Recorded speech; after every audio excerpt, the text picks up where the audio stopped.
क्या आपको पता है नीति आयोग ने 2018 में एक रिपोर्ट पब्लिश की थी, नीति आयोग स्ट्रेटेजी पेपर 2018।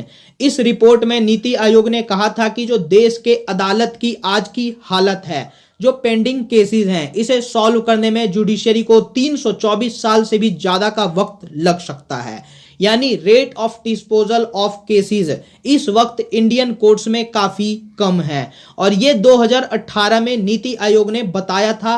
उस समय पेंडिंग केसेस मात्र 29 मिलियन था, लेकिन आज की डेट में number of pending cases have increased immensely. 4 crore 50 lakh से ऊपर हो चुके हैं पेंडिंग केसेस की संख्या। यानी अब इसे अगर हम इसी रेट ऑफ डिस्पोजल से सॉल्व करना चाहें तो 324 साल से भी ज्यादा का वक्त लग सकता है, हो सकता है 500 साल से ज्यादा वक्त लग जाए। It means no speedy justice for citizens at all. मैं हूं चंदन चौबे, स्वागत करता हूं आप सबका कानपा एजुकेशन यूट्यूब चैनल पर। अपने इस लेक्चर में मैं आपको बताऊंगा पेंडिंग केसेस के जेन्युइन रीजंस क्या है। इसके अलावा ऐसी अमेजिंग टेक्निक है एक, जिसके थ्रू हम इन पेंडिंग केसेस को इजीली सॉल्व कर सकते हैं और इससे पेंडिंग केसेस की संख्या को काफी इजीली कम कर सकते हैं। गवर्नमेंट एग्जाम्स में पेंडिंग केसेस पर सवाल आना लाजमी है, काफी पॉसिबल है, इसीलिए इस वीडियो को एंड तक देखकर अपने इस टॉपिक को अच्छे से प्रिपेयर कर लीजिए। It's a golden opportunity for all of you. लेकिन आगे बढ़ने से पहले आप सबसे मैं पूछना चाहता हूं एक question. Equal justice and free legal aid for citizens provision is part of Indian constitution, और यहां पर आपका ऑप्शन है फंडामेंटल राइट्स, ऑप्शन बी है DPSPs, option C supreme court of India और आर्टिकल 124 टू 147, और ऑप्शन डी है none of these. Answer comment section में जरूर बताएं। तो आइए सबसे पहले जानते हैं वो जेन्युइन रीजंस जिसके कारण हमने ये amazing number of pending cases को माइलस्टोन को अचीव किया है। ये हमारे देश की जुडिशरी की वर्षों की मेहनत का परिणाम है। आज जुडिशरी की इसी मेहनत के कारण देश में जो 30 साल से भी पुराने लंबित मामले थे उनकी संख्या बढ़कर 1 लाख से ऊपर हो चुकी है ना। ये कितनी बड़ी सफलता। अब इस सफलता के लिए जो सबसे इंपॉर्टेंट जेन्युइन रीजन है वो है big number of holidays. Supreme court मात्र 193 वर्किंग डेज पर ईयर काम करता है, high court 210 days per year, trial courts में ये नंबर बढ़कर हो जाता है 245 डेज पर ईयर। अगर हाई कोर्ट और सुप्रीम कोर्ट ट्रायल कोर्ट जितना काम करें और अपने हॉलीडेज के नंबर को रैशनलाइज कर लें तो पेंडेंसी पर काफी फर्क पड़ सकता है। सुप्रीम कोर्ट के पास 5 वैकेशंस हैं, समर ब्रेक में 45 डेज की छुट्टी पड़ती है, विंटर ब्रेक में 15 डेज की, होली का जो वैकेशन होता है उसमें 1 वीक, और दशहरा के वैकेशन में 5 डेज, और दिवाली पर 5 डेज की छुट्टी। अगर इन नंबर ऑफ हॉलीडेज को रैशनलाइज कर supreme court of India citizens को स्पीडी जस्टिस दिलाने में इंपॉर्टेंट कंट्रीब्यूट करे तो काफी भला होगा देश के सिटीजन्स का। Second big reason is actually vacancy of जजेस इन जुडिशियरी। हाई कोर्ट में 36% वैकेंसी है, डिस्ट्रिक्ट कोर्ट्स में ऑल इंडिया लेवल पर 26% वैकेंसी है, जो कि एक काफी बड़ा नंबर है। सुप्रीम कोर्ट में 19% वैकेंसी है। इसको जल्द से जल्द भरे जाने के लिए गवर्नमेंट ऑफ इंडिया ने नेशनल जुडिशियल अपॉइंटमेंट कमीशन बना दिया था, बट इसे सुप्रीम कोर्ट ने अबॉलिश कर दिया। एक्चुअली सुप्रीम कोर्ट को इसे अबॉलिश नहीं करना चाहिए था, इसमें कुछ रिफॉर्म सजेस्ट किए जा सकते थे और गवर्नमेंट ऑफ इंडिया को उसे इंप्लीमेंट करना चाहिए था।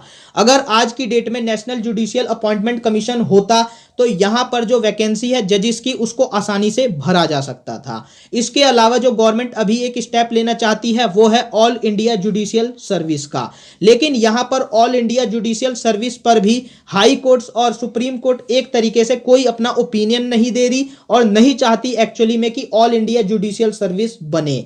यहां पर मैं यही कहना चाहता हूं कि जुडिशियरी और लेजिस्लेटिव को मिलकर एक बीच का रास्ता निकालना चाहिए और यहां पर जो है एक तरीके से कॉन्स्टिट्यूशन के स्ट्रक्चर को ध्यान रख के प्रॉपर प्रोविजन बनाए जाने चाहिए, जिससे जो जजेस की अपॉइंटमेंट और सेलेक्टिंग हो सके काफी जल्दी और इससे जो वैकेंसीज हैं जुडिशरी में उसको आसानी से भरा जा सके। Third reason is no digitisation in judiciary. अक्सर सुप्रीम कोर्ट और हाई कोर्ट बात करते हैं पॉल्यूशन और डिफोरेस्टेशन की, एनवायरनमेंट को लेकर के जजेस काफी सीरियस दिखते हैं, बट खुद इंप्लीमेंट करने की अगर बारी आती है तो कोई इनिशिएटिव नहीं लिया जाता। यहां पर अगर हम सिर्फ बात करें सुप्रीम कोर्ट की, तो सुप्रीम कोर्ट में हर साल A4 सीट्स जो है वो 48 मिलियन सीट्स कंज्यूम हो जाते हैं, और यहां पर इन सीट्स पर 13 to 14 फॉन्ट साइज होता है। अगर इसको थोड़ा कम कर दिया जाए और जो 3 सेंटीमीटर का मार्जिन छोड़ा जाता है दोनों तरफ पेज के, उसको अगर थोड़ा कम कर दिया जाए तो काफी सारी सीट्स बचाई जा सकती हैं। इसको कई सारी कमिटियों ने एक्चुअली में रिकमेंड किया है, लेकिन इसको आज तक इंप्लीमेंट नहीं किया जा सका है। अगर इसके अलावा हम जो कोर्ट्स के रिकॉर्ड्स हैं उनको फटाफट डिजिटाइज कर दें और यहां पर ई कोर्ट्स बना दे कंप्लीटली, तो इससे जो है एक तरीके से केसेस को सॉल्व करने में काफी आसानी होगी, रिकॉर्ड मेंटेन करने में काफी आसानी होगी। लाइव कोर्ट की बात की गई थी काफी समय पहले, आज से 2-3 साल पहले, लेकिन इसको सिर्फ डिस्कस करके रख दिया गया, लेकिन इसको आज तक इंप्लीमेंट नहीं किया गया। Fourth reason is kith and kin in judiciary. जजिस ही जज को सेलेक्ट करते हैं, इसी कारण अक्सर ये पाया जाता है कि जजिस अपने रिलेटिव्स को ही जुडिशरी में अपॉइंट करवाते हैं। हिंदुस्तान टाइम्स की 2014 की एक रिपोर्ट है, इसके according 34% in Punjab and Haryana high court have kith and kin practicing law at same time. यानी इसके थ्रू दोस्तों मेरिट कॉम्प्रोमाइज होती है। अगर इस रिसर्च को हम किसी और हाई कोर्ट, डिस्ट्रिक्ट कोर्ट या एक्चुअली में सुप्रीम कोर्ट में अप्लाई करें तो इससे पिक्चर और क्लियर हो सकती है, और आप देख सकते हैं कि भाई भतीजावाद सिर्फ पॉलिटिक्स में नहीं बल्कि जुडिशियरी में भी एग्जिस्ट करता है। Fifth reason is courts seems to love headlines. Actually देखिए दोस्तों, केसेस को मीडिया अटेंशन के बेसिस पर प्रायोरिटाइज किया जाता है, अक्सर ऐसा पाया गया है। आप खुद देखिए फॉर्म लॉज के केस में यहां पर कमिटी बनवा दी गई सुप्रीम कोर्ट के द्वारा, बट जब कमिटी ने अपनी रिपोर्ट सबमिट की सुप्रीम कोर्ट को तो इसे पढ़कर कोई भी जजमेंट नहीं लिया गया सुप्रीम कोर्ट के द्वारा, और उल्टा एक्चुअली में इसको एक जगह रख दिया गया और इस पर कोई भी डिसीजन नहीं दिया गया। रिपोर्ट को पब्लिक भी होने से रोक दिया गया, यानी रिपोर्ट में क्या है अब तक पब्लिक को कुछ इसके बारे में पता भी नहीं है। तो इस तरीके से जुडिशियरी काम कर रही है, जो कि एक्चुअली में सही नहीं है। अब बात करते हैं दोस्तों सॉल्यूशन की, तो इसका सॉल्यूशन है आर्टिफिशियल इंटेलिजेंस को जुडिशरी में इंप्लीमेंट करना। चाइना ने आर्टिफिशियल इंटेलिजेंस को बखूबी इस्तेमाल किया है और अपनी पेंडिंग केसेस को काफी इजीली खत्म कर पाया है। आर्टिफिशियल इंटेलिजेंस की मदद से ही आज चाइना में 24/7 ऑपरेटिंग कोर्ट्स शुरू हो चुके हैं। अगर इंडिया में भी ये सारी चीजें हो पाएंगी तो पेंडेंसी जो है केसेस की वो आसानी से खत्म हो सकती है।